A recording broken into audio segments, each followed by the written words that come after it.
ame murip lakau tong tanah. Ame penan inajak lunan asen poho murip lem tanah lalun. Be pun tanah be pun urip. Be pun tanah be ibot jian. Be pun tanah tusah kat kelunan penan murip.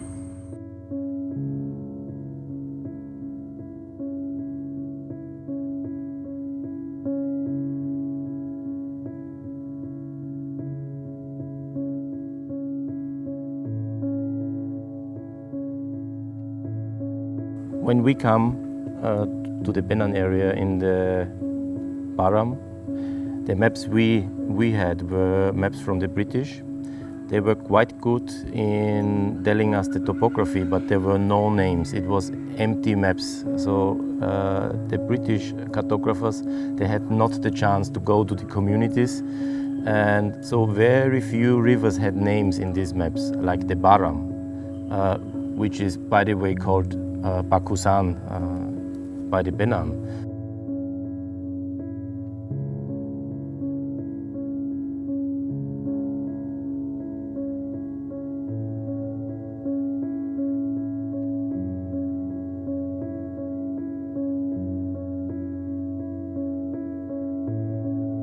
There was no proactive action taken by the government to produce such a map.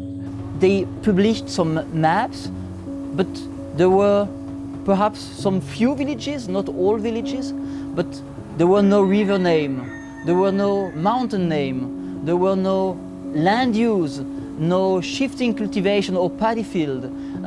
There were no sign of people living in that area.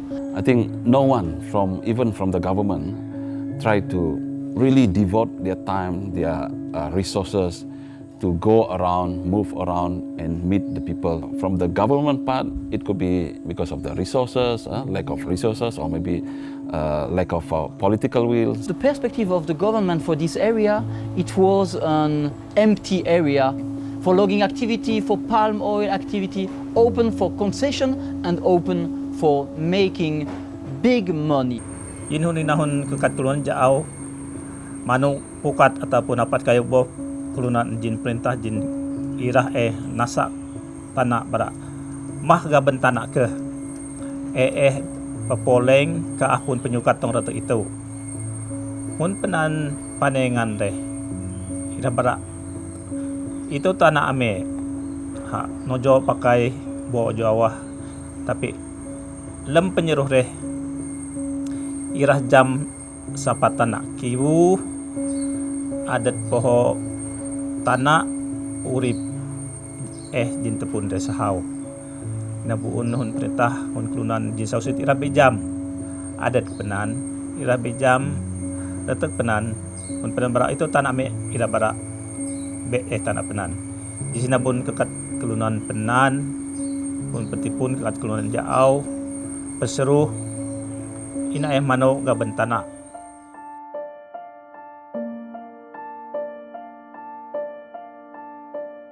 Penan toko asan beram ngan bakusan ngan seluruh tanah Sarawak ngan kekat gesak penan kelunan asen pun tusah no kepeni ribu-ribu pengesak kekat dalam tanah lepas tenasak siok pengurip lem kenamit kepala menteri ngaran Tai Mahmud kekat penan kenamit kena jin kak ojo kena jin kekat liwat tanah sana kekat kayu tenebeng kepeni la kejuan lem kurat tahun lepas ri be meja kena lem datang itu kepeh lem tahun itu kepeh nak pe aku penan be pun sekolah tai semah kekat pun nodok rena ame gesak penan pun jam lem daw itu kepeh kekat rigid pokok kepala menteri Tai Mahmud tong Bing, tong Laden, tong Kanada, tong Amerika.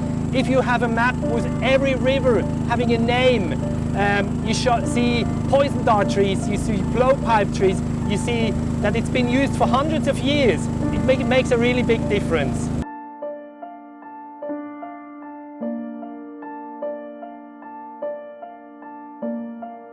Community mapping in its full sense, what we are trying to do is not only focusing on saving the environment, we are looking at the relationship between the environment and the people. How the people rely on the environment, good environment, in order to maintain the livelihood.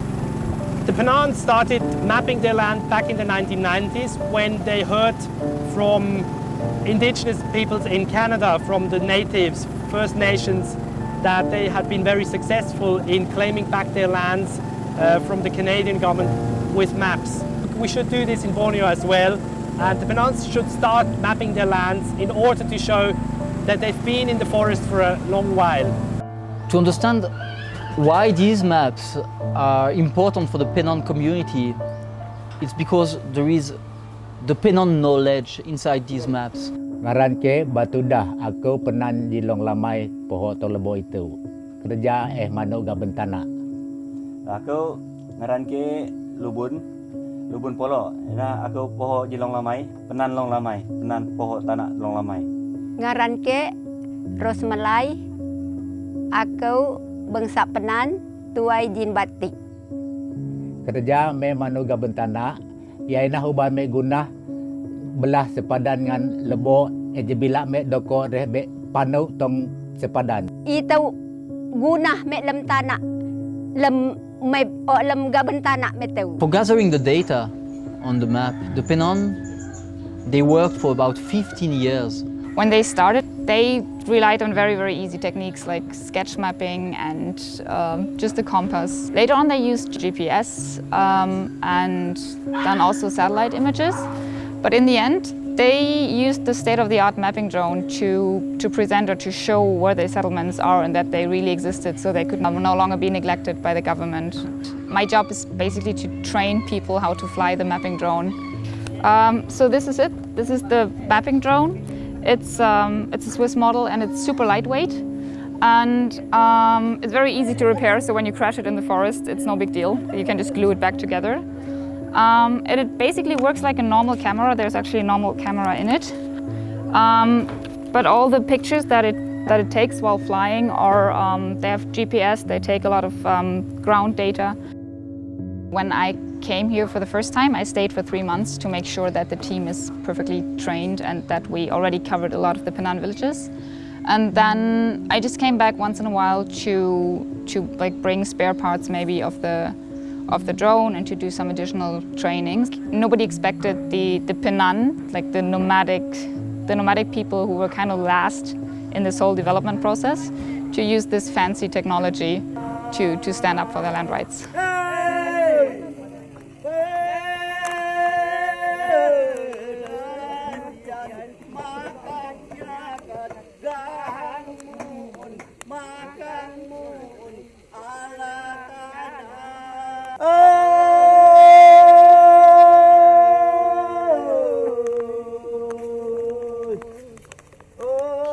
Community mapping, I think it can help in order to eliminate corruption or reduce the chance of corruption, because you have everything there in black and white.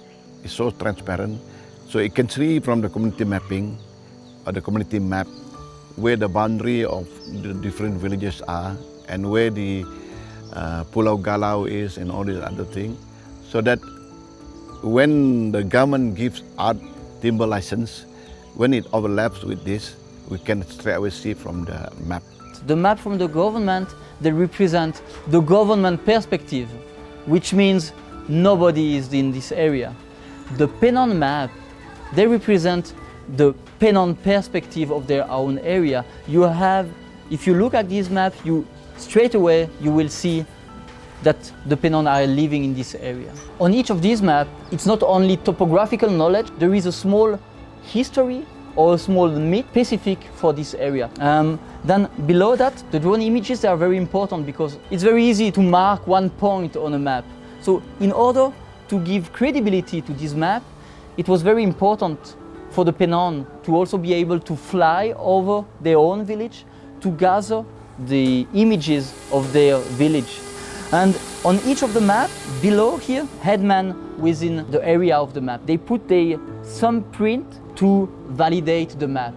Doko suket hatukit ngan hatosok omong nodo me lem gabentana doko anak jin murin daw omong nesen pemak non jaul pamatai dekat kelunan anak emareng irah jam suket asen penan selongo poho kelunan pun tong bakusan.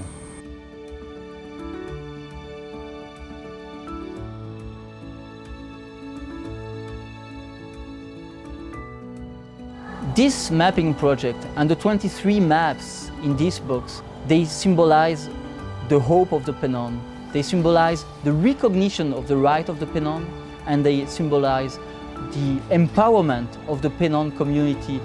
Gabentana itu inah jalan mek modok kekat ju benara pesabe mengan perita kekat gunah mek doko rehomong naan doko rehomong nolong mek. Inah kami manu jaga bentana nyoho irah enolong me cuai ga bentana doko ne senang kelunan pepane ngan lebo eja doko debe panu. It is not only social activism and land rights cases that we might have a very small gap to document and survey all these toponyms, river names, mountain names, to document this cultural heritage.